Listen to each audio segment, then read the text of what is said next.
Israel, America और Iran के बीच शुरू हुआ युद्ध सऊदी अरब, कतर, बहरीन, कुवैत, जॉर्डन और संयुक्त अरब अमीरात तक पहुंच चुका है।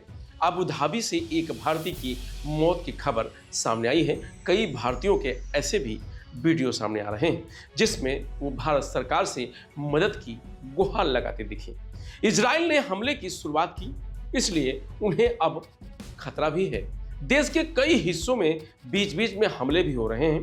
पिछले 2 साल में यूपी से 6000 से ज्यादा श्रमिक इजराइल जा चुके हैं। देश के करीब 42,000 लोग इस वक्त इजराइल में हैं। 2024 में यूपी सरकार ने नेशनल स्किल डेवलपमेंट के तहत युवाओं को विदेश भेजने का फैसला किया। इजराइल की population immigration and border authorities ने लखनऊ में एक कैंप लगाया। करीब 6000 युवाओं को सेलेक्ट करके अपने देश ले गए। इसमें श्रमिक ज्यादा थे, सभी की सैलरी 1 लाख से ज्यादा थी। सभी इजराइल पहुंचे और वहां बिल्डिंग बनाने से लेकर सड़क बनाने के काम में जुट गए। सरकार लगातार इनकी निगरानी करती रही है। जिस वक्त ये श्रमिक इजराइल पहुंचे वहां कई हिस्सों में युद्ध की स्थिति थी। इजराइल और हमास भिड़े थे। इजराइल लगातार गाजा पर हमलावर था। हालांकि उस युद्ध में किसी भी भारतीय के साथ कोई घटना सामने नहीं आई, लेकिन इस बार स्थिति कुछ अलग है। इजराइल और अमेरिका मिलकर ईरान पर हमलावर हैं।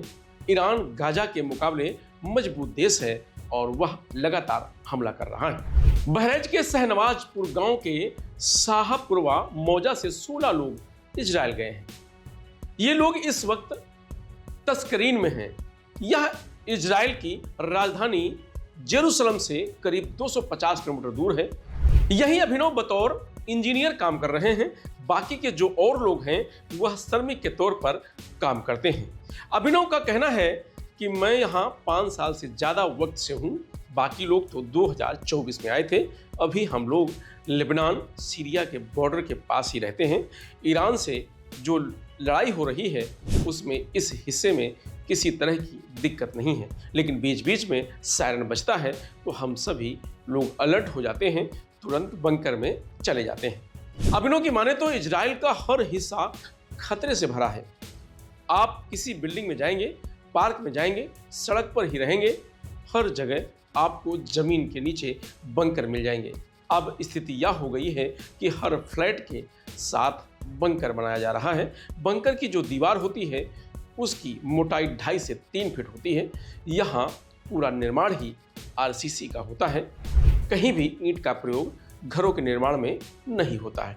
पिछले साल जब गाजा से लड़ाई हो रही थी तब यहाँ के आसमान से लगातार मिसाइल जाते हुए नजर आते थे। उस वक्त तो हर दिन ऐसी स्थिति बन जाती थी कि बंकर में जाना पड़ता था। अभी तेल अबीब और जेरूसलम के पास हमले की सूचना मिल रही है। हम लोग जहां हैं यहां की स्थिति सामान्य है। बहराइच के ही रामचल निषाद भी कस्तरीन में काम कर रहे हैं। यूपी सरकार की स्कीम के तहत वह इजराइल गए थे। इस वक्त के हालात पर कहते हैं कि जब से युद्ध शुरू हुआ है डर लगने लगा है, क्योंकि इस युद्ध में ईरान लगातार अटैक कर रहा है। रोज न्यूज में देखता हूं कि कहीं दुबई तो कहीं बहरीन में अटैक हो गया है। 3 दिन पहले एक मिसाइल भी गिरी थी, उसका वीडियो हम लोगों ने देखा था। तब से सभी लोग डरे हुए हैं। रामचल कहते हैं कि हम लोग इतना ही नहीं डरे हैं जितना हमारे घर के लोग डरे हुए हैं। वह बीच बीच में वीडियो कॉल करते हैं और आसपास की स्थिति को देखते हैं। मैं उनको बंकर दिखाता हूं, यह बताता हूं कि यहाँ अभी तक हमला जैसी स्थिति नहीं है, सुरक्षा व्यवस्था हाईटेक है, तब जाकर वो लोग आराम से रह पाते हैं। रामचल कहते हैं कि अभी हमारा आने का कोई इरादा नहीं है, यहाँ किसी तरह की कोई दिक्कत नहीं है। पिछले दिनों पीएम नरेंद्र मोदी यहाँ आए थे, उन्होंने कुछ लोगों से मुलाकात की थी, हम लोगों की सुरक्षा की बात की थी। यहाँ के अधिकारियों ने बताया कि सभी ठीक हैं, सरकार लगातार निगरानी कर रही है। इजराइल में इस वक्त देश के 42,000 से ज़्यादा नागरिक रह रहे हैं। इनमें 6,004 यूपी के निर्माण श्रमिक शामिल हैं।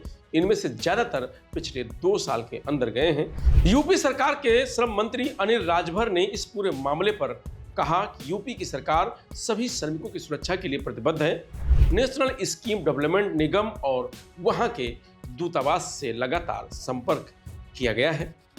अब तक किसी भी तरह की कोई दिक्कत सामने नहीं आई है। इजरायल के तेल अवीव में भारतीय दूतावास है, अधिकारियों ने हेल्पलाइन नंबर जारी किया है। इसके अलावा PIBA ने भी नंबर जारी किया है। इसका संचालन centre for international migration and integration कर रहा है। फिलहाल फंसे श्रमिकों के परिजनों की चिंता बरकरार है। इस खबर में इतना ही। आप देखते रहिए लोकमत हिंदी।